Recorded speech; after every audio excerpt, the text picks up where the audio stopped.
এই আন্দোলনের পর এখনো 70% মানুষ আওয়ামী লীগের দোষর, ফ্যাসিস্টদের দোষর, তারাই দেশ চালাচ্ছে।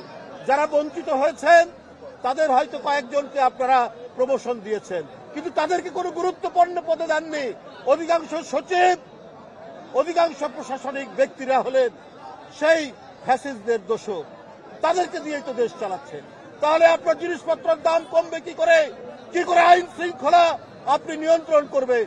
কারণ ওরাই তো আপনার বিভিন্ন জায়গায় ঘাপটি মেরে আছে, কিন্তু তাদের বিরুদ্ধে আপনারা কোনো পদক্ষেপ নিচ্ছেন না। আজকে চুরি ডাকাতি বেড়ে গেছে, আজকে খুন জখম বেড়ে গেছে। কেন বেড়েছে? কারণ ওই দোসররা আপনার রন্ধ্রে রন্ধ্রে তারা আছে। তাহলে আজকে তাদেরকে দিয়ে আপনি জরিপ করাবেন? ব্যুরো অফ স্ট্যাটিস্টিক্স সরকারি সংস্থা, তাদেরকে দিয়ে নাকি জরিপ করাচ্ছেন। তাতে নাকি জনগণ বলে যে আগে স্থানীয় সরকার নির্বাচন, তারপরে হচ্ছে পার্লামেন্ট নির্বাচন।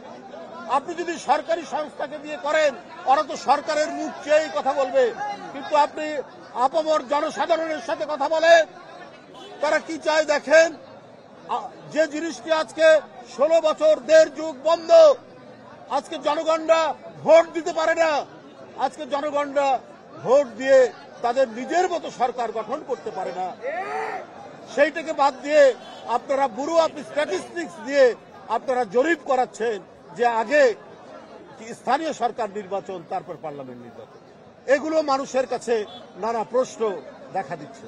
এগুলোর দিকে দৃষ্টি দেন। আপনাদের আচরণ যদি নিরপেক্ষ না হয়, আমরা তো এও শুনছি যে সরকারের ভিতর থেকে কেউ কেউ রাজনৈতিক দল গঠন করার চেষ্টা করছে। তাহলে তো সরকারের নিরপেক্ষতা নিয়ে জনগণ প্রশ্ন করতেই পারে, মানুষ প্রশ্ন করতেই পারে। যদি এই কথাগুলো আসে, তাহলে তো অন্যান্য রাজনৈতিক দল যারা গণতন্ত্রের জন্য আন্দোলন করেছে, তারা মনে করবে অন্তর্বর্তীকালীন সরকার কোন ধরনের একটা মাস্টার প্ল্যানের মধ্যে অন্তর্ভুক্ত রয়েছে। আর বিশেষ করে আমরা দেখেছি যে সরকার গঠনের পরে কোনো কোনো উপদেষ্টা কারো কারো বিএনপির প্রতি অত্যন্ত বিরূপ ধারণা দিয়ে কেউ প্রকাশ্যে কেউ অপ্রকাশ্যে কথা বলছে।